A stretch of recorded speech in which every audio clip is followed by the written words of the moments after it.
പ്രിയപ്പെട്ടവരെ, പതിവ് പോലെ നമ്മൾ പത്രവാർത്തകളിലേക്ക് കടക്കുകയാണ്. നമ്മൾ വാർത്താ സംഘം എല്ലാവരും പത്രവായനയിൽ മുഴുകിയിരിക്കുകയാണ്. പ്രിയപ്പെട്ട പ്രേക്ഷകർക്ക് സമയത്തിന് തിരക്കുണ്ടെന്നറിയാം. ഇന്ന് പ്രവൃത്തി ദിനമാണ്. അപ്പോൾ കലോത്സവത്തിന്റെ വിശേഷങ്ങൾക്കൊപ്പം തന്നെ ഇന്നലെ കേരളം ചർച്ച ചെയ്ത പ്രധാനപ്പെട്ട വാർത്താ വിവരങ്ങൾ, റിപ്പോർട്ടർ തന്നെ ബ്രേക്ക് ചെയ്ത വാർത്തകൾ എല്ലാം തന്നെ ഇന്ന് പത്രങ്ങളിൽ പ്രധാന വാർത്തകളായി ആദ്യ പേജുകളിൽ ഇടം നേടിയിട്ടുണ്ട്. നമുക്ക് ആ പത്രവാർത്തകളിലൂടെ ഒന്ന് സഞ്ചരിക്കാം. ഞാൻ മാതൃഭൂമിയാണ് കയ്യിലെടുത്തിരിക്കുന്നത്. ദീപിക, സുപ്രഭാതം, റോഷിപാൽ, മാതൃഭൂമി, മാധ്യമം, ദേശാഭിമാനി, മനോരമ, ചന്ദ്രിക, കേരളകൗമുദി. അപ്പൊ എല്ലാ പത്രങ്ങളുടെയും പ്രധാനപ്പെട്ട വാർത്തകൾ, അവരുടെ എക്സ്ക്ലൂസീവ് വാർത്തകളൊക്കെ വളരെ വേഗം റിപ്പോർട്ടർ വാർത്താ സംഘം പ്രേക്ഷകരിലേക്ക് എത്തിക്കും. അപ്പോൾ കേട്ടോളൂ, നമ്മൾ മാതൃഭൂമിയിൽ തുടങ്ങുന്നു. മാതൃഭൂമിയിലെ ലീഡ് വാർത്ത ജീവനെടുത്തതിന് ജീവപര്യന്തം എന്ന വാർത്തയാണ്. കണ്ണപുരത്തെ റിജിത്ത് കൊലപാതകവുമായി ബന്ധപ്പെട്ട വധക്കേസിലെ BJP RSS പ്രതികളെ 9 പ്രതികളെ ഇന്നലെ ജീവപര്യന്തത്തിന് ശിക്ഷിച്ചിരുന്നു. റിപ്പോർട്ടർ ആദ്യം ബ്രേക്ക് ചെയ്ത വാർത്തയാണ്. അതുപോലെ ശ്യാം നമുക്ക് ഇന്നലെ ഒരു തരത്തിലുള്ള വിഷമം ഉണ്ടാക്കിയില്ല. വളരെ പെട്ടെന്ന് ബ്രേക്ക് ചെയ്തു ആ വാർത്ത. ജീവപര്യന്തമാണ് വിധിച്ചത് എന്നുള്ളതാണ്. പക്ഷേ കുടുംബം പ്രതീക്ഷിച്ച വധശിക്ഷയാണെന്ന് പറയുന്നു. പക്ഷേ അമ്മയുടെ വാക്കുകൾ ഇന്നലെ നമ്മളെ വല്ലാതെ വേദനിപ്പിച്ചു. അമ്മ പറയുന്നുണ്ട്, കത്തി താഴെ വയ്ക്കണം രാഷ്ട്രീയ പ്രവർത്തകൻ എന്നാണ് ആ അമ്മ വളരെ വേദനയോടുകൂടി നമ്മളുടെ മൈക്കിൽ പറഞ്ഞത്. അപ്പോൾ ആ വാർത്തയാണ് മാതൃഭൂമി ലീഡ് വാർത്തയായി നൽകിയിരിക്കുന്നത്. CPM പ്രവർത്തകൻ റിജിത്തിനെ കൊന്ന കേസ്, 9 RSS BJP പ്രവർത്തകർക്ക് ശിക്ഷ. റിജിത്ത് ശങ്കരനെ കുത്തിക്കൊലപ്പെടുത്തിയ കേസിലെ വിധിയറിഞ്ഞ ശേഷം റിജിത്തിന്റെ അമ്മ ജാനകി തലശ്ശേരി കോടതി വരാന്തയിൽ വിങ്ങിപ്പൊട്ടുന്നതും പത്രം ആദ്യ പേജിൽ തന്നെ ചിത്രസഹിതം വാർത്തയായി നൽകുന്നു. CPM കണ്ണപുരം ചുണ്ട ബ്രാഞ്ച് അംഗം കണ്ണപുരത്തെ അലിച്ചു വീട്ടിൽ റിജിത്ത് ശങ്കരനെ കുത്തിക്കൊലപ്പെടുത്തിയ കേസിൽ 9 RSS BJP പ്രവർത്തകർക്ക് ജീവപര്യന്തം തടവും 1,11,000 രൂപ വീതം പിഴയും കോടതി വിധിച്ചു. കൊലപാതകത്തിന് ജീവപര്യന്തം തടവും 1 ലക്ഷം രൂപ പിഴയുമാണ് ശിക്ഷ. പിഴയടയ്ക്കുന്നില്ലെങ്കിൽ 1 വർഷം കഠിന തടവ് അനുഭവിക്കണം. പിഴയടച്ചാൽ തുക റിജിത്തിന്റെ അവകാശികൾക്ക് നൽകണം. പ്രതികൾ കുറ്റക്കാരാണെന്ന് ശനിയാഴ്ച കോടതി കണ്ടെത്തിയിരുന്നു. ജയിലിൽ കിടന്ന കാലം ശിക്ഷയിൽ ഇളവ് നൽകുന്നത് സർക്കാർ ഉത്തരവുണ്ടെങ്കിൽ പരിഗണിക്കാം. അഡീഷണൽ സെഷൻസ് കോടതി ജഡ്ജി റൂബി കെ ജോസാണ് വധശിക്ഷ വിധിച്ചത്. ഏറ്റവും പ്രധാനപ്പെട്ട കാര്യം, 19 വർഷത്തിനു ശേഷമാണ്, അതും 19 വർഷവും 3 മാസവും കഴിഞ്ഞതിനു ശേഷമാണ് റിജിത്ത് വധക്കേസിൽ കോടതി വിധി പറയുന്നത്. അത്രയും നീണ്ടുപോയി. പക്ഷേ തെളിവുകളൊക്കെ പിന്നീട് പ്രോസിക്യൂഷൻ സമർത്ഥമായി തന്നെ കോടതിയിൽ അവതരിപ്പിച്ചു. കൃത്യമായ ഫോറൻസിക് പരിശോധനകൾ ഉണ്ടായിരുന്നു. അവിടെ ഒരു RSS ശാഖ തുടങ്ങുന്നതുമായി ബന്ധപ്പെട്ട വിഷയമായിരുന്നു. ആ വിഷയത്തിൽ RSS പ്രവർത്തകർ ഈ 3 പേരും നടന്നുപോകുന്ന വഴിയിൽ കാത്തിരുന്ന മാരകായുധങ്ങളുമായി ആക്രമിക്കുകയായിരുന്നു. പക്ഷേ പ്രതിഭാഗത്തിന്റെ വാദം എന്ന് പറയുന്നത് RSSുമായി ബന്ധപ്പെട്ട തർക്കത്തിനിടയിൽ പരസ്പരം വെട്ടിമരിച്ചു എന്നുള്ളതാണ്. പക്ഷേ ആ വാദമൊന്നും നിലനിന്നില്ല. ആ വാർത്തയാണ് വളരെ പ്രാധാന്യത്തോടുകൂടി മാതൃഭൂമി ആദ്യ പേജിൽ നൽകുന്നത്. മനോരമയിൽ എന്താണ്? മനോരമയിലും സമാനമായ വാർത്തയാണ്. പക്ഷെ ഒരു വ്യത്യാസമുണ്ട്. അവർക്ക് കിട്ടിയ ശിക്ഷയും മറ്റും ചെറിയൊരു ബോക്സായി കൊടുത്തിരിക്കുന്നു. പകരം നേരത്തെ ഡോക്ടർ അരുൺ പറഞ്ഞ പോലെ കത്തി താഴെ ഇടൂ എന്ന് മാധ്യമങ്ങളോട് റിജിത്തിന്റെ അമ്മ പറഞ്ഞ വാക്ക് ഹെഡിംഗ് ആയി കൊടുത്തിരിക്കുന്നു. അപ്പൊ ആ അമ്മയുടെ വളരെ ക്ലോസ് ആയ കരയുന്ന ഒരു ഫോട്ടോയും കൊടുത്തിരിക്കുന്നു. അതിൽ എല്ലാ അമ്മമാർക്കും വേണ്ടി ഞാൻ കേണപേക്ഷിക്കുകയാണ്. ഈ രാഷ്ട്രീയ കൊലവിളി ഇനിയെങ്കിലും അവസാനിപ്പിക്കണം. എല്ലാവരും കത്തി താഴെ വെക്കണം. എന്നെപ്പോലെയുള്ള അമ്മമാർ പ്രസവിച്ച മക്കളെയാണ് കൊലയും നടത്തുന്നതെന്ന് മനസ്സിലാക്കണം. രാഷ്ട്രീയം ഓരോരുത്തരുടെയും വ്യക്തിപരമായ കാര്യമാണ്. അതിനെന്തിനാണ് കൊലക്കത്തി എടുക്കുന്നത്? കത്തിയുമായി കൊല വിളിച്ചാൽ രാഷ്ട്രീയം മുന്നോട്ടു പോകുമോ? വളരെ പൊളിറ്റിക്കലായ ഒരു ഇത്രയും പ്രായമുള്ള ഒരു അമ്മ നെഞ്ചിൽ നിന്ന്, അതിൻ്റെ അകത്തൊരു സാധനമുണ്ട്, ശിക്ഷ കഴിഞ്ഞാൽ അവർക്ക് ഇനിയും ഇവിടെ ജീവിക്കാം. എന്റെ മോൻ ഈ ലോകത്തിലല്ലോ, മരണം വരെ ഞാൻ നീറി ജീവിക്കുമെന്ന് പറഞ്ഞ് ഹൃദയത്തിൽ നിന്ന് പറഞ്ഞ, എനിക്ക് തോന്നുന്നു അരുൺ പറഞ്ഞ പോലെ 19 വർഷം കാത്തിരുന്നതിന് ശേഷം നീതി കിട്ടി എന്ന് തോന്നലിൽ വരുന്ന ഒരു സ്റ്റേറ്റ്മെന്റ് ആയി ഇതിനെ കാണാം. നമ്മൾ ആ ബൈറ്റ് കേൾക്കുന്ന സമയത്ത്, അർജുൻ കല്യാണാണ് ആ ബൈറ്റ് എടുക്കുന്നത്. ബൈറ്റ് കേൾക്കുന്ന സമയത്ത് നമുക്ക് തന്നെ സങ്കടം തോന്നുമായിരുന്നു. ഈ കണ്ണപുരമൊക്കെ എനിക്ക് തോന്നുന്നു നന്നായിട്ട് TV പ്രസാദിന് അറിയാവുന്ന പ്രദേശമല്ലേ? കണ്ണപുരത്ത് നമ്മുടെ കണ്ണൂർ സർവകലാശാലയുടെ പുറകുവശമുള്ള പ്രദേശം. അതെ, ഒരു CPM കേന്ദ്രമാണ്. അവിടെ ഇങ്ങനൊരു സംഘർഷം ഇല്ലാത്തൊരു മേഖലയാണ്. ആ മേഖലയിലാണ് ഇങ്ങനൊരു മർഡർ നടന്നത്. അതാണ് അതിൽ ഏറ്റവും പ്രധാനപ്പെട്ട. 19 വർഷം ഓർമ്മയുണ്ടാവുമല്ലോ. അന്ന് പഠിത്തം നടക്കുന്ന സമയത്താണ്. റിജിത്തിനെ നേരിട്ട് അറിയാമോ? ഇല്ല, നേരിട്ട് അറിയില്ല. പക്ഷെ ആ സമയത്ത് നമ്മള് വിദ്യാർത്ഥി ഒരു കേസ് പോലും ഈ റിജിത്ത് ശങ്കറിനെതിരെ ഉണ്ടായിരുന്നില്ല എന്നുള്ളതാണ് ഏറ്റവും പ്രധാനപ്പെട്ട.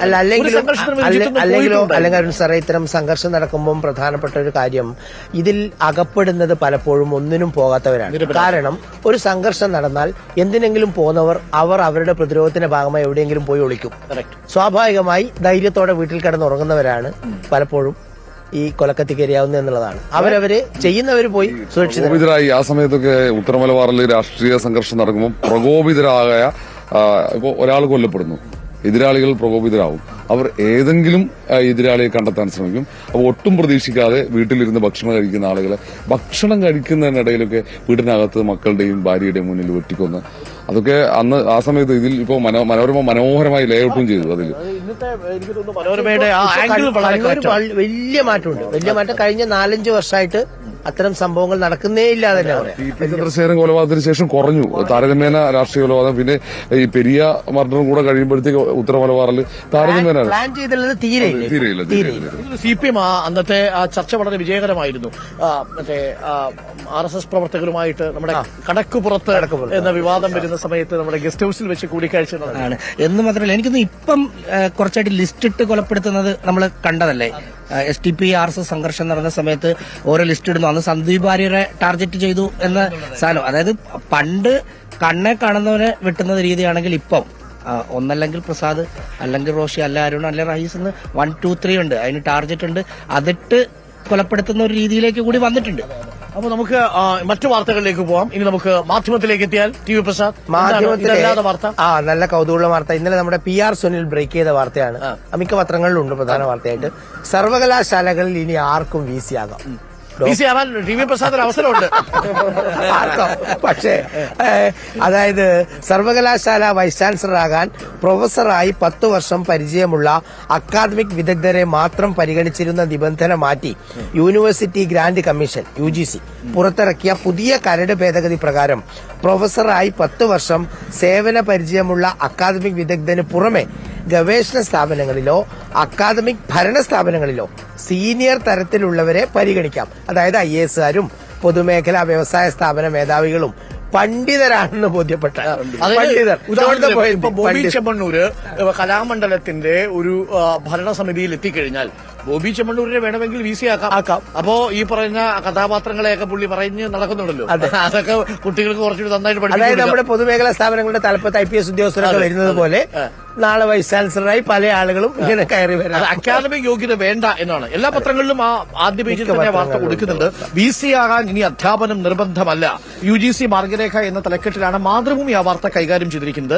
അക്കാദമിക പരിചയമില്ലാത്തവരെയും ഇനി സർവകലാശാലകളിൽ വൈസ് ചാൻസലർമാരാക്കാമെന്ന് UGC മാർഗരേഖ. വിദഗ്ധർ, പ്രൊഫഷണലുകൾ, വ്യവസായികൾ എന്നിവരെയൊക്കെ അധ്യാപകരാക്കാം. അനുവദിക്കപ്പെട്ട തസ്തികയിൽ 10% വരെ ഇത്തരത്തിലുള്ള നിയമനം നടത്താം എന്നാണ് പറയുന്നത്. ഷമാസെ, VC ആവാനുള്ള അവസരമുണ്ട്. ഉണ്ടോ അക്കാര്യത്തിൽ താല്പര്യം ഉണ്ടാവും? താല്പര്യം പ്രത്യേകിച്ചുണ്ടാവും. അപ്പോൾ എങ്ങനെയാണ് ചന്ദ്രികയിൽ എന്താണ് ഇന്നത്തെ പ്രധാനപ്പെട്ട വാർത്ത? PV അൻവറിന്റെ വാർത്ത ചന്ദ്രികയിലുണ്ടോ? ഇല്ല, ഞാൻ ഒറ്റ നോട്ടത്തിൽ നോക്കിയിട്ട് കാണാനില്ല. ആദ്യ പേജിൽ PV അൻവർ ഇല്ലേ? ഇല്ല, അത് ഇതുവരെ പണക്കാട്ടൊക്കെ പോയിരുന്നു. PV അൻവർ ഇവിടെയുണ്ട്, മാധ്യമത്തിലുണ്ട്. അതായത് മാധ്യമത്തിൽ PV അൻവർ നമ്മുടെ പത്രത്തിലുണ്ട്, സംസ്ഥയുടെ പത്രത്തിൽ.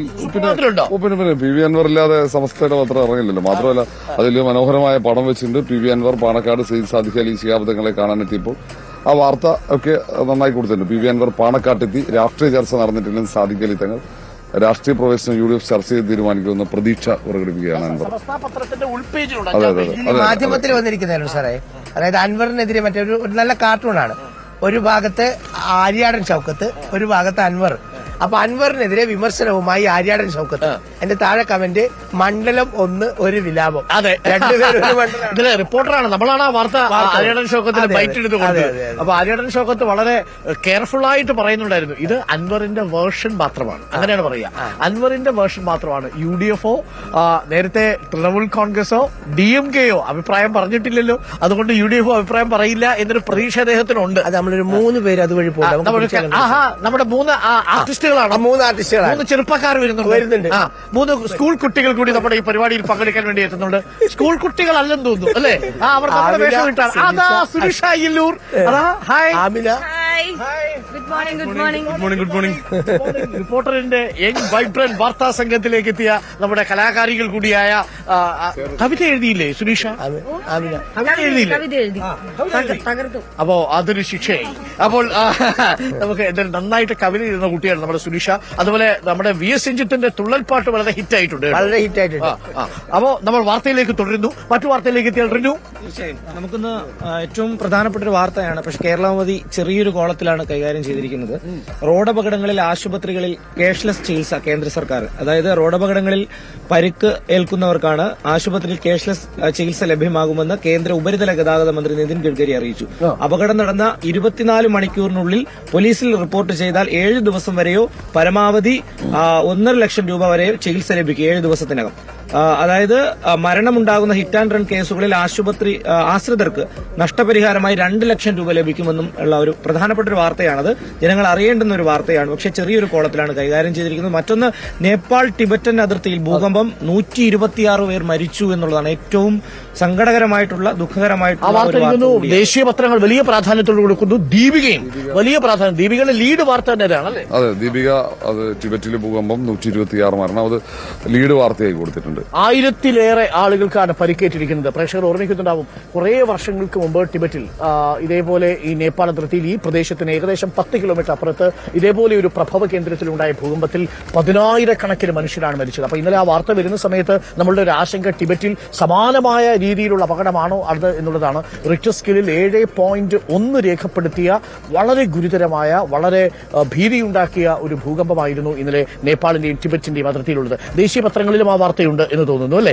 Killed 188 injured as earthquake in Tibet, tremors felt in India. ഇന്ത്യയിലും ഭൂകമ്പത്തിന്റെ ചില പ്രകമ്പനങ്ങൾ ഉണ്ടായി എന്നാണ് ദ ഹിന്ദു പത്രം റിപ്പോർട്ട് ചെയ്യുന്നത്. പക്ഷേ ലീഡ് വാർത്തയായി ദ ഹിന്ദു നൽകുന്നത് Delhi votes on February 5 in crucial assembly polls. ദില്ലിയുടെ തണുപ്പിനിടയിലും പോരാട്ടച്ചൂട് കനക്കും. 5-ാം തീയതി February 5. ഇനിയിപ്പോ എണ്ണം പറഞ്ഞ ദിവസങ്ങൾ മാത്രമേ ബാക്കിയുള്ളൂ. ബിജെപിയും കോൺഗ്രസ് ചിത്രത്തിലില്ല കഴിഞ്ഞ തവണത്തെ തിരഞ്ഞെടുപ്പിന്റെ ഫലം വെച്ച് നോക്കിയാൽ, പക്ഷേ മത്സരത്തിനുണ്ട് എന്നുള്ളതാണ്. ഹിന്ദു ബോബി ചെമ്മണ്ണൂരിനെതിരെ ഹണി നൽകിയ പരാതി, അതിൽ കേസ് രജിസ്റ്റർ ചെയ്ത അതാണ്. ഇനി ഞാൻ കൗതുകകരമായ ഒരു കാര്യം പ്രേക്ഷകരോട് പറയാം. ബോബി ചെമ്മണ്ണൂരിന്റെ വാർത്ത ഏതെങ്കിലും മലയാളം പത്രത്തിൽ ആദ്യ പേജിലുണ്ടോ? നമുക്കൊന്ന് തപ്പി നോക്കാം. മലയാള മനോരമയിലുണ്ട്. ബോബി ചെമ്മണ്ണൂരിനെതിരെ ഹണി റോസ് പരാതി നൽകി, ലൈംഗിക അധിക്ഷേപം നടത്തിയെന്ന് പറഞ്ഞ്. അപ്പോ അന്തസ് വേണം, അന്തസ്. അപ്പോ കേരള കൗമുദിയിലുണ്ടോ ആദ്യ പേജിൽ? കേരള കൗമുദിയിൽ ബോബി ചെമ്മണ്ണൂരിന്റെ വാർത്ത ആദ്യ പേജിലില്ല. ചന്ദ്രികയിലുണ്ടോ? ചന്ദ്രികയിലില്ല. മാതൃഭൂമിയിലും ബോബി ചെമ്മണ്ണൂരിന്റെ വാർത്ത ആദ്യ പേജിലില്ല. മാധ്യമത്തിലില്ല. ദേശാഭിമാനിയിലും ഇല്ല എന്നുള്ളതാണ്. പക്ഷെ മലയാള മനോരമ കൊടുത്തിട്ടുണ്ട്, അല്ലെ? ദീപികയിലും ഇല്ല. സുപ്രഭാതത്തിലും ദീപികയിലും ഇല്ല. കാശാണ് ബിഗിലേ മുഖ്യം, അല്ലെ? അപ്പോ എന്തായാലും ആ പരസ്യത്തിന്റെ ഹുങ്ക് അവസാനിച്ചു എന്നാണ് തോന്നുന്നത്. ഇന്നലെ നമ്മുടെ ചാനലിൽ വന്നാണ് ബോബി ചെമ്മണ്ണൂർ മാപ്പ് പറഞ്ഞത്. മാപ്പ് പറഞ്ഞു. പക്ഷെ മാപ്പ് കൊണ്ടൊന്നും അത് തീരുമെന്ന് തോന്നുന്നില്ല. പ്രത്യേകിച്ച് സ്ത്രീത്വത്തെ അപമാനിച്ചു എന്ന കേസാണ്. ഒന്ന് ആലോചിച്ചു, വല്ല ആവശ്യം ഉണ്ടായിരുന്നു ചങ്ങാതിയെ കച്ചവടമൊക്കെ ചെയ്ത് പരിപാടിയൊക്കെ നടത്തിയ ആ പുതിയ വയനാട്ടിലെ റിസോർട്ടൊക്കെ ഗംഭീരമാക്കി പോരെ. മാത്രമല്ല സാറേ, മിക്ക പരിപാടിയിലും അതുപോലെയുള്ള സംഭാഷണങ്ങളാണ് പുള്ളി ഉപയോഗിക്കുന്നത്. സംഭവം എന്ന് വെച്ചാൽ പുള്ളി പറഞ്ഞപ്പോ എന്നെ സംബന്ധിച്ച് ബോബി ചെമ്മണ്ണൂരിനേക്കാൾ ഭയപ്പെടുത്തിയത് പുള്ളി ആ വാചകം പറഞ്ഞ ഉടനെ സദസ്സിൽ നിന്ന് കേട്ട കയ്യടിയാണ്. അപ്പൊ നമ്മുടെ സമൂഹത്തിന്റെ ഒരു പോക്കെ, ഒരു സ്ത്രീയെ അപമാനിക്കുകയാണെങ്കിൽ, സുരേഷ് ഇതിനകത്ത് അഭിപ്രായം പറയണ്ടേ? ബോബി ചെമ്മണ്ണൂർ ചെയ്ത് ശരിയാണോ? ഒരിക്കലും ശരിയല്ല. അതില് പ്രത്യക്ഷത്തിന് ഉറപ്പാണല്ലോ ശരിയല്ല എന്നുള്ളത്. അതുകൊണ്ട് അയാളുടെ ഒരു സ്ത്രീ വിരുദ്ധ രാഷ്ട്രീയമാണ് അയാൾ ഉയർത്തുന്നത്. അതിനെ പിന്തുണക്കുന്നവർ അതിനേക്കാണ് വലിയ നമ്മൾ ഭയപ്പെടേണ്ടത്. പക്ഷെ ഇന്നലെ ബോബി ചെമ്മണ്ണൂർ വല്ലാതെ ഭയന്നു പോയി തോന്നുന്നു. നമ്മൾ പറഞ്ഞപ്പോൾ തന്നെ സർവാഷ്ട്ര ആയുധം വെച്ചങ്ങ് കീഴടങ്ങി. ആദ്യമേ പറഞ്ഞു വേദനയുണ്ടെങ്കിൽ ഇതാ മാപ്പ് പറയുന്നു. ന്യൂ ഇന്ത്യൻ എക്സ്പ്രസും 1-ാം പേജിൽ വാർത്ത. എല്ലാ ദേശീയ പത്രങ്ങളും ബോബി ചെമ്മണ്ണൂരിന്റെ വാർത്ത ആദ്യ പേജിൽ കൊടുക്കുമ്പോൾ 2 പത്രങ്ങൾ ഒഴിച്ച് ബാക്കി പത്രങ്ങൾ, മലയാള പത്രങ്ങളൊന്നും തന്നെ ബോബി ചെമ്മണ്ണൂരിന്റെ വാർത്ത ആദ്യ പേജിൽ നൽകുന്നില്ല എന്നതും ശ്രദ്ധേയമാണ്. കേരള നൽകിയിട്ട് ഒരു പേജിൽ നൽകിയിട്ടില്ല. അപ്പൊ പ്രത്യേകിച്ച് വന്നിട്ടുണ്ട് എന്നുള്ളതാണ്. ഒന്ന് ആലോചിച്ച് നോക്കിയ പത്രത്തിന്റെയൊക്കെ ഒരു അവസ്ഥ. അപ്പോൾ നമുക്ക് മറ്റൊരു വാർത്ത ഡെസ്കിൽ നിന്ന് വരുന്നുണ്ട്. ഡെസ്കിൽ നിന്ന് വരുന്ന വാർത്ത നമ്മുടെ വി നാരായണ ISRO ചെയർമാൻ ആവുകയാണ് എന്നുള്ളതാണ്. കന്യാകുമാരിയിൽ നിന്നുള്ള വി നാരായണ ക്രയോജനിക് എഞ്ചിന്റെയൊക്കെ പരിഷ്കരണത്തിൽ ഒരുപാട് സംഭാവനകൾ നൽകിയ വ്യക്തിയാണ്. നമ്മുടെ ഈ സോമനാഥ് ഇപ്പോൾ ജോലിയിൽ നിന്ന് വിരമിക്കുന്ന ഒരു ഘട്ടമാണ്. ജനുവരി 14-ാം തീയതി ഏറ്റവും കൂടുതൽ പേരെടുത്ത ഒരാൾ സോമനാഥ്. സംശയമൊന്നുമില്ല, സോമനാഥ് താരമായി. കുട്ടികളുടെ ഇടയിൽ അങ്ങനെ ഒരു പേരെടുത്ത ഒരു താരം അടുത്ത കാലത്ത് വന്നിട്ടില്ല. ISRO ചെയർമാൻ പണ്ട് കസ്തൂരി രംഗൻ എന്ന പേര് കേൾക്കുമ്പോൾ അങ്ങനെയൊക്കെയുള്ള പേരുകളാണ് കേട്ടിരുന്നതെങ്കിൽ ഇന്നിപ്പോ സോമനാഥ് ചന്ദ്രയാൻ യാത്രയെ കുറിച്ച് പറയുന്നതോടുകൂടി, ഗഗൻയാൻ പദ്ധതിയെ കുറിച്ച് പറയുന്നതോടുകൂടി കുട്ടികൾക്കിടയിലടക്കം അല്ലെ താരമായി മാറിയിട്ടുണ്ട്. അപ്പോ ആ രീതി മാത്രമല്ല മലയാളികൾ ആ പോസ്റ്റ് കുത്തകയാക്കി വെച്ചിരിക്കുകയാണ്. ഇപ്പൊ ഇത് കന്യാകുമാരിയാണ്. ഇത് കന്യാകുമാരി എന്നൊക്കെ പറഞ്ഞാൽ നമ്മളോട് ഇങ്ങനെ ചേർന്ന് നടക്കുന്ന സ്ഥലമാണല്ലോ. അത് സോമനാഥിന് മുമ്പും പിന്നെ നമ്മുടെ ഇവിടുത്തെ VSSC അതിൽ നൽകുന്ന സംഭാവന ഗംഭീരമാണ്. നമ്മൾ ആദ്യം തന്നെ ഒരു റോക്കറ്റിൽ APJ അബ്ദുൽ കലാം ഒരു സൈക്കിൾ റോക്കറ്റ് കൊണ്ടുപോകുന്ന കാഴ്ചയൊക്കെ പ്രേക്ഷകർ ഓർമ്മിക്കുന്നുണ്ടാവും തുമ്പപ്പള്ളിയിൽ. അതിന് കേരളത്തെ നമ്മൾ കൈയിടിച്ച് മതിയാവും. ആ പടം ഒരു ടി വി പ്രസാദ്, ഒരു പള്ളി ഒരു ശാസ്ത്ര പരിവേഷണത്തിന് വേണ്ടി ഒരു സ്പേസ് ആക്കി മാറ്റി എന്നുള്ളതാണ്. ലോക ചരിത്രത്തിൽ എവിടെയെങ്കിലും ഉണ്ടോ ഒരു പള്ളിയുടെ ഒരു ഇടം റോക്കറ്റിന്റെ പരിവേഷണത്തിന് വേണ്ടി വിട്ടുകൊടുത്ത നാടാണ് നമ്മുടെ നാട് എന്ന് പറയുന്നത്. അവിടെ നിന്നാണ് ആ കുതിപ്പ് തുടരുന്നത്. എന്തായാലും വി നാരായണൻ ISRO ചെയർമാൻ ആവുകയാണ്. ഡോക്ടർ വി നാരായണൻ ISROയുടെ പുതിയ ചെയർമാനാകും. നിലവിൽ തിരുവനന്തപുരത്ത് വലിയ മലയിലെ ലിക്വിഡ് പ്രൊപ്പൽഷൻ സിസ്റ്റം സെന്റർ ഡയറക്ടറാണ്.